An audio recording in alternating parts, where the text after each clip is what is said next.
And now we begin the third canto, Chapter 1, Questions by Vidura.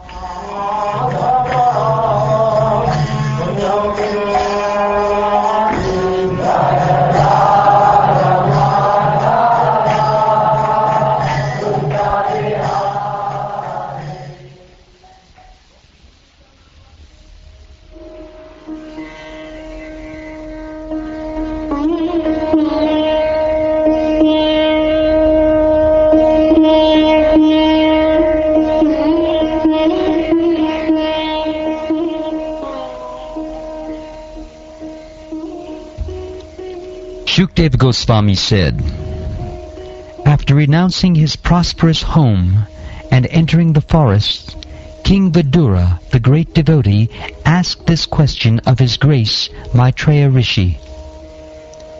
What else is there to say about the residential house of the Pandavas? Sri Krishna, the Lord of everything, acted as your minister. He used to enter that house as if it were his own, and he did not take any care of Duryodhana's house. The king asked Shukdev Goswami, where and when did the meeting and discussion take place between Saint Vidura and His Grace Maitreya Muni? Kindly oblige, my lord, and describe this to us. Saint Vidura was a great and pure devotee of the Lord, and therefore his questions to His Grace Rishi Maitreya must have been very purposeful on the highest level and approved by learned circles. Sri Suta Goswami said, the great sage Shukdev Goswami was highly experienced and was pleased with the king. Thus, being questioned by the king, he said to him, please hear the topics attentively. King Dhritarashtra became blind under the influence of impious desires to nourish his dishonest sons, and thus he set fire to the lacquer house to burn his fatherless nephews, the Pandavas. The king did not forbid his son Dushasan's abominable action of grabbing the hair of Draupadi, the wife of the godly king Yudhishthir, even though her tears washed the red dust on her breast. Yudhishthir, who was born without any enemy, was unfairly defeated in gambling. But because he had taken the vow of truthfulness, he went off to the forest.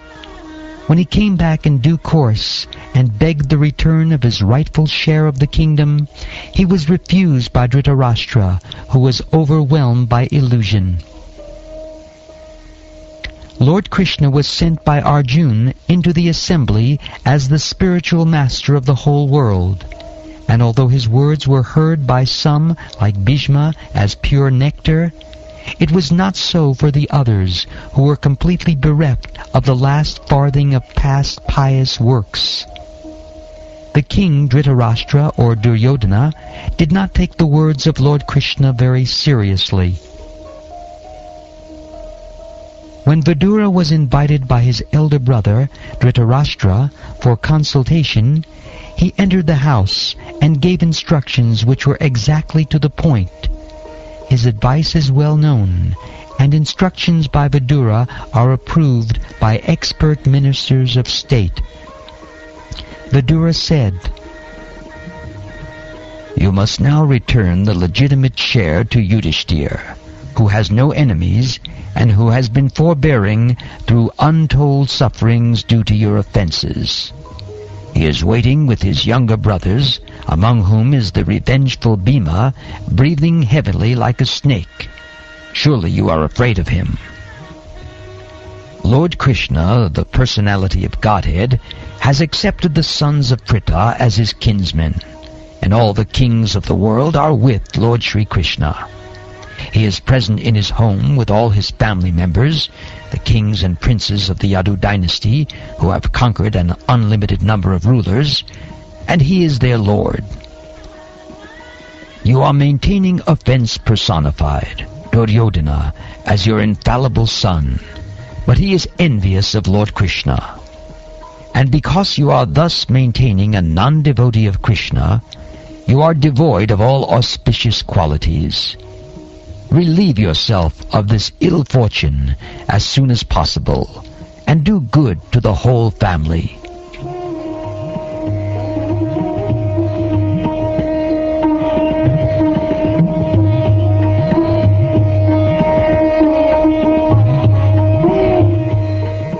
While speaking thus, Vidura, whose personal character was esteemed by respectable persons, was insulted by Duryodhana, who was swollen with anger, and whose lips were trembling. Duryodhana was in company with Karna, his younger brothers, and his maternal uncle Shakuni. Duryodhana said, "Who asked him to come here, this son of a kept mistress? He is so crooked that he spies in the interest of the enemy against those on whose support he has grown up. Toss him out of the palace and meet only his breath."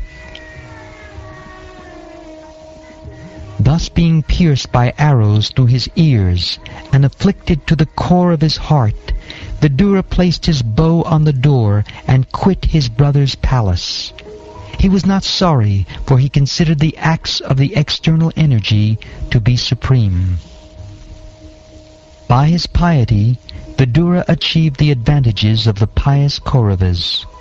After leaving Hastinapur, he took shelter of many places of pilgrimages, which are the Lord's lotus feet. With a desire to gain a high order of pious life, he traveled to holy places where thousands of transcendental forms of the Lord are situated. He began to travel alone, thinking only of Krishna, through various holy places like Ayodhya, Dwarka, and Mathura.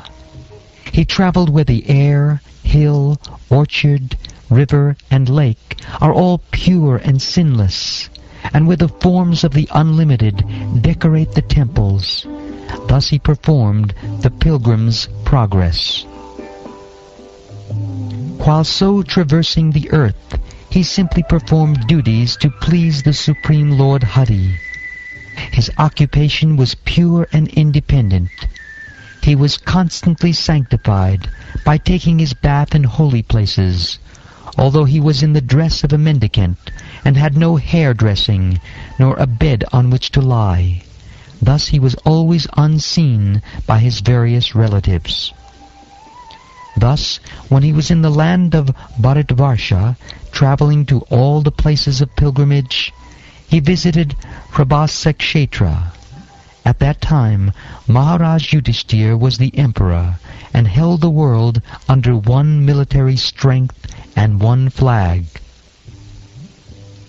At the place of pilgrimage at Prabhasa, it came to his knowledge that all his relatives had died due to violent passion, just as an entire forest burns due to fire produced by the friction of bamboos. After this he proceeded west, where the river Sarasvati flows. On the bank of the river Sarasvati, there were 11 places of pilgrimage, namely Trita, Ushana, Manu, Prithu, Agni, Asita, Vayu, Sudasa, Go, Guha, and Shradadeva. Vidura visited all of them and duly performed rituals. There were also many other temples of various forms of the Supreme Personality of Godhead, Vishnu, established by great sages and demigods. These temples were marked with the chief emblems of the Lord, and they reminded one always of the original personality of Godhead, Lord Krishna. Thereafter he passed through very wealthy provinces like Surat, Sovira, and Matsya, and through western India, known as Kurujangala. At last he reached the bank of the Yamuna, where he happened to meet Uddhava, the great devotee of Lord Krishna. Then, due to his great love and feeling, Vidura embraced him, who was a constant companion of Lord Krishna, and formerly a great student of Brihaspati's. Vidura then asked him for news of the family of Lord Krishna, the personality of Godhead. He said,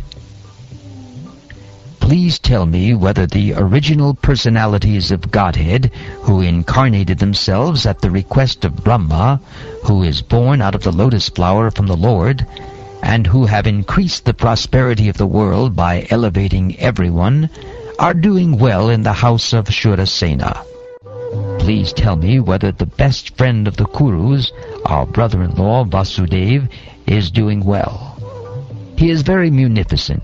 He is like a father to his sisters, and he is always pleasing to his wives. O Uddhava, please tell me how is Pradyumna, the commander-in-chief of the Yadus, who was Cupid in a former life. Rukmini bore him as her son from Lord Krishna by the grace of Brahmins whom she pleased. O my friend, tell me whether Ugrasena, the king of the Sattvatas, Vrishnis, Bhojas, and Dasharas, is now doing well. He went far away from his kingdom, leaving aside all hopes of his royal throne, but Lord Krishna again installed him. O gentle one, does Samba fare well? He exactly resembles the son of the personality of Godhead. In a previous birth he was born as Kartikeya in the womb of the wife of Lord Shiva, and now he has been born in the womb of Jambavati, the most enriched wife of Krishna. O Uddhava, does Yuyudhana fare well? He learned the intricacies of the military art from Arjuna and attained the transcendental destination, which is very difficult to reach even for great renouncers. Please tell me whether Akrura, the son of Shvapalka, is doing well. He is a faultless soul surrendered unto the personality of Godhead. He once lost his mental equilibrium due to his ecstasy of transcendental love and fell down on the dust of a road which was marked with the footprints of Lord Krishna. As the Vedas are the reservoir of sacrificial purposes, so the daughter of King Devaka Bhoj conceived the Supreme Personality of Godhead in her womb, as did the mother of the demigods. Is she, Devaki, doing well? May I inquire whether Aniruddha is doing well? He is the fulfiller of all the desires of the pure devotees, and has been considered from yore to be the cause of the Rigveda, the creator of the mind, and the fourth plenary expansion of Vishnu.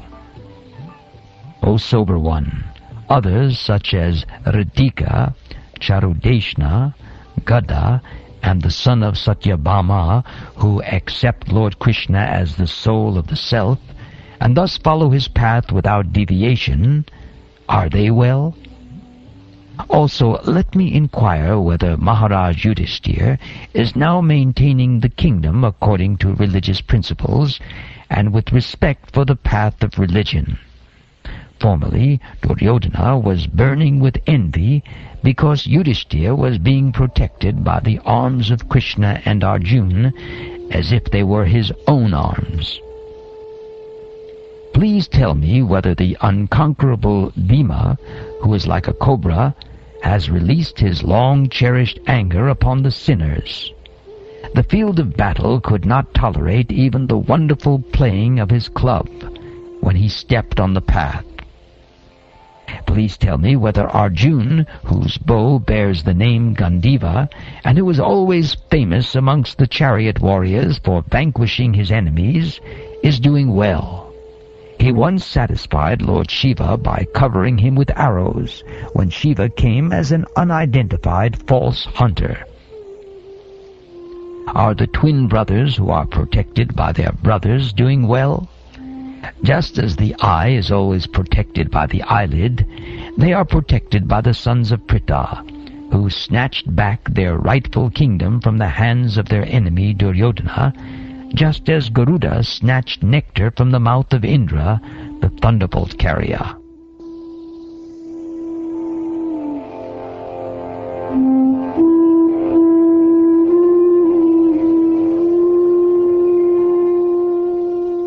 O my lord, is Pritha still living? She lived only for the sake of her fatherless children. Otherwise it was impossible for her to live without King Pandu, who was the greatest commander and who alone conquered the 4 directions simply with the help of a second bow. O gentle one, I simply lament for Dhritarashtra, who rebelled against his brother after death. By him I was driven out of my own house, although I am his sincere well-wisher, because he accepted the line of action adopted by his own sons. I am not astonished at this, having traveled over the world without being seen by others. The activities of the personality of Godhead, which are like those of a man in this mortal world, are bewildering to others, but I know of his greatness by his grace, and thus I am happy in all respects.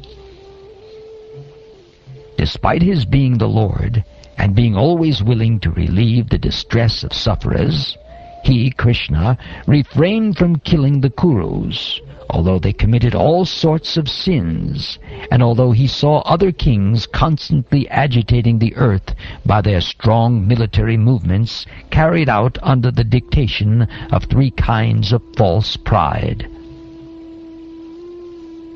The appearance of the Lord is manifested for the annihilation of the upstarts. His activities are transcendental and are enacted for the understanding of all persons. Otherwise, since the Lord is transcendental to all material modes, what purpose could he serve by coming to earth? O my friend, please therefore chant the glories of the Lord, who is meant to be glorified in the places of pilgrimage. He is unborn, and yet he appears by his causeless mercy upon the surrendered rulers of all parts of the universe. Only for their interest did he appear in the family of his unalloyed devotees, the Yadus.